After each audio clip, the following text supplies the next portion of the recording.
Selamat datang kembali di sesi kita. Oke, kali ini kita akan gali lebih dalam bab 32 yang fokusnya ini menarik banget tentang tahap akhir dari sebuah usaha. Momen saatnya kita menuai hasil. Betul sekali. Seringkali kita lupa ya, kalau keahlian itu nggak muncul begitu aja, ada prosesnya kan? Iya, ini sebuah perjalanan. Nah, mungkin Anda juga pernah bertanya-tanya, kapan sih kerja keras saya ini bakal kelihatan hasilnya?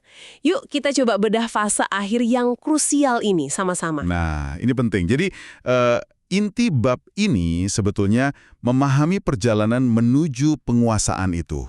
Dan kepuasan yang datang pas kita lihat hasil dari usaha yang konsisten. Konsisten ya kuncinya. Iya, bab ini menekankan banget.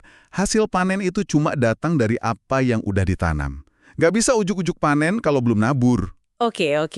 Nah, di bab ini kan dipetakan ada 4 fase ya, yang biasanya kita alami kalau lagi belajar hal baru. Iya, 4 fase umum. Fase pertama itu, wah rasanya kewalahan ya, kayak, aduh gimana nih mulainya, berjuang banget. Betul, tahap awal itu biasanya paling berat. Terus fase kedua, kita mulai nemu pijakan nih. Mulai agak familiar lah, koneksi-koneksi di otak mulai nyambung gitu, mulai ngeh. Nah, itu dia, mulai terasa kliknya sedikit. Fase ketiga, kita udah mulai bisa ngerjainnya dengan cukup baik. Udah kompeten, lebih percaya diri. Udah nggak gagap lagi lah ya. Iya.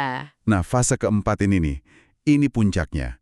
Saat kita sadar, loh, ternyata saya tahu lebih banyak dari orang lain soal ini. Ini dia momen menuai hasil yang sesungguhnya. Momen aha itu ya. Mirip kayak belajar bahasa asing mungkin ya. Dari awal belepotan, sampai akhirnya bisa mikir pakai bahasa itu. Anda mungkin kenal banget pola ini ya di pengalaman sendiri. Pasti banyak yang relate. Dan yang menarik, bab ini juga garis bawahi pentingnya sabar. Jangan tidak sabar, gitu katanya. Sabar ya. Kenapa tuh? Karena mencoba melompati fase atau buru-buru itu nggak efektif. Sama aja kayak mau panen tapi ya nggak pernah nyebar benih. Fondasinya harus dibangun dulu. Bener juga, nggak bisa instan.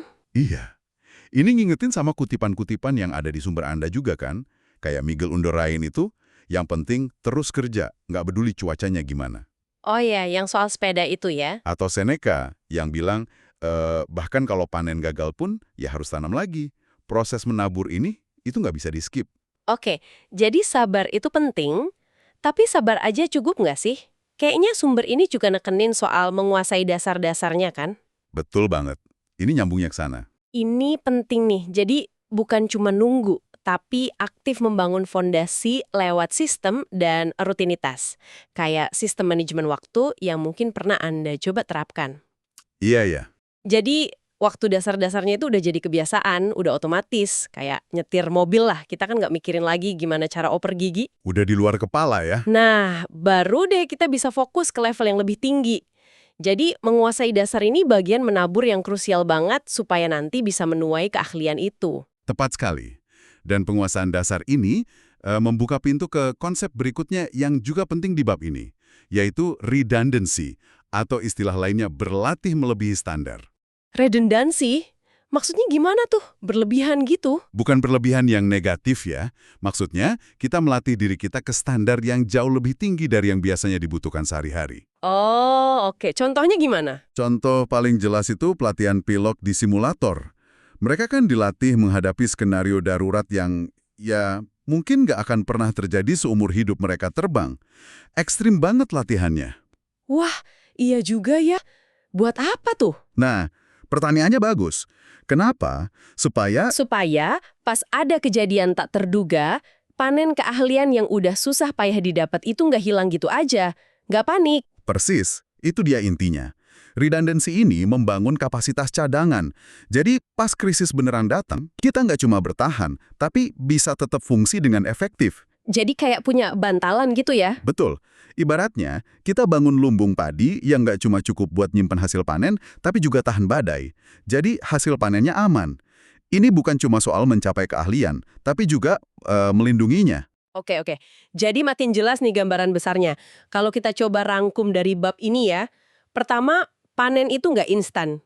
Butuh proses menabur yang disengaja, yang konsisten. Harus ada kerja keras di awal. Kedua, kalau proses menabur ini dilakukan dengan benar, pakai kesabaran, kuasai dasar, bangun redundansi, hasilnya itu bisa jauh lebih besar dari modal awal kita. Bisa eksponensial ya? Betul. Dan yang ketiga, ini kayak siklus ya. Untuk bisa terus menuai, ya kita harus terus menabur lagi. Nggak berhenti. Ya, ini proses yang berkelanjutan. Dan ini kembali lagi ke Anda yang mendengarkan. Mencapai fase panen ini, jadi ahli di bidang Anda, itu bukan sihir loh. Bukan sulap, bukan sihir. Iya, sumber ini nunjukin kalau ini tuh hasil dari sebuah metode. Usaha yang terstruktur, konsisten, dan yang penting sabar melewati setiap tahapnya. Ini sangat bisa dicapai kok. Nah, sebagai penutup nih, mungkin ada satu pemikiran yang bisa Anda bawa pulang. Coba deh, pikirkan satu keahlian atau mungkin proyek yang lagi Anda kerjakan sekarang.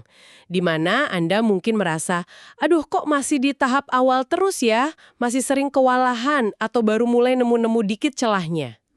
Sekarang, setelah kita ngobrolin proses menabur dan menuai ini, coba deh renungkan.